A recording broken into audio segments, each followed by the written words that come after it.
Bismillahirrahmanirrahim. Assalamualaikum warahmatullahi wabarakatuh. Alhamdulillahirrabbilalamin. Wassalatu wassalamu ala nabiyina Muhammadin wa ala alihi wa sahbihi ajmain, amma ba'du.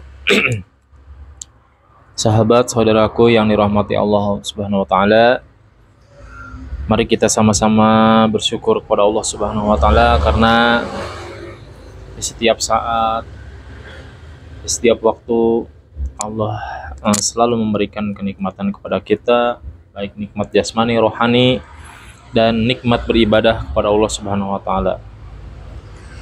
Oke, teman-teman semuanya, sahabat semuanya, saya ingin berbagi tips, berbagi pengalaman, berbagi perasaan bagi teman-teman yang mungkin atau akan mengalami seperti apa yang saya alami, yaitu pemutusan hubungan kerja atau PHK. Nah, baik teman-teman,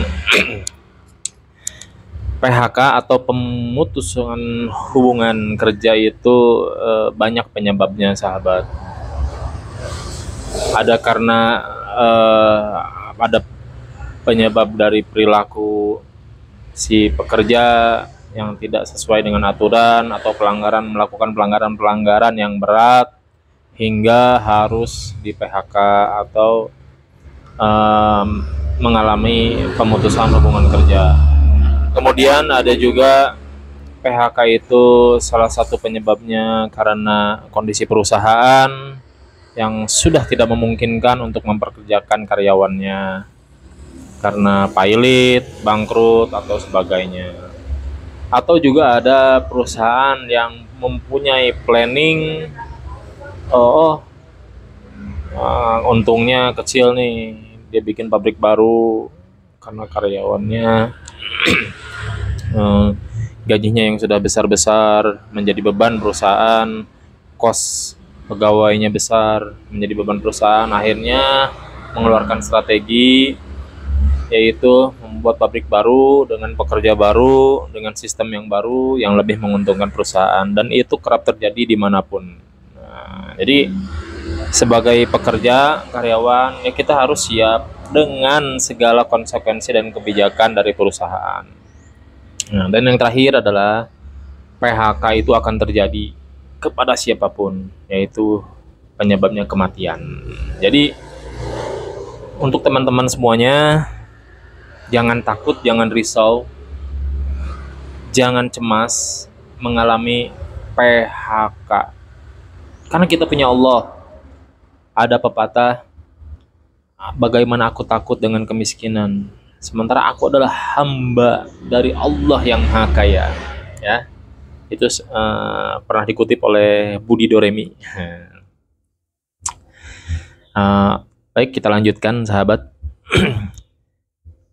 Jadi secara mental ya, kita akan terganggu sekali, dan tipsnya itu redo dengan ketentuan, dengan segala yang sudah Allah berikan kepada kita, ya redo. Sebagaimana kita redo menerima kebahagiaan, kenikmatan dari Allah. Ya, ketika ada ini, ya kita enjoy aja, nikmati. Ya pasti ada kecemasan gitu ya. Tetapi kecemasan itu bisa kita manage sedemikian rupa agar menjadi kebahagiaan dan kenikmatan untuk kita, yaitu berpikir positif. Dan tentunya kita butuh motivasi, terutama apa yang ada dalam Al-Quran dan hadis itu bisa menjadi stimulan penyemangat kita. Bahwa kalau dari agama kita, agama Islam, itu ada motivasi mengenai rezeki, magnet rezeki, bagaimana Allah mengatur rezeki untuk kita.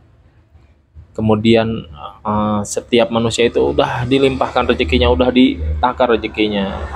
Misalkan kita sebagai suami, kita mendapatkan gaji yang besar, ternyata itu udah rezeki istri kita, rezeki anak-anak kita. Jadi janji Allah itu pasti, siapa yang bertakwa, Allah bakal ngasih rezeki dari yang tidak terduga, dari yang tidak disangka-sangka. Nah, itu jadi teman-teman yang akan mengalami PHK, mengalami pemutusan hubungan kerja, nggak usah risau, nggak usah galau. Kita punya Allah, serahkan semuanya pada Allah. Kita cuma ikhtiar aja. Dan satu hal catatan ya semua orang pengen menjadi orang kaya, orang yang banyak harta, banyak duit. Biar apa? Bukan biar poya-poya, tapi biar bisa beramal, ibadah dengan tenang, dan tentunya jadi orang yang bersyukur kepada Allah Subhanahu wa taala. Sekali lagi untuk teman-teman, tetap semangat. Jangan mudah menyerah. Allah udah ngasih rezeki kita banyak. Enggak hanya uang. Kita tidak sakit, kita dikasih kesehatan, itu rezeki. Anak-anak kita sehat, rezeki.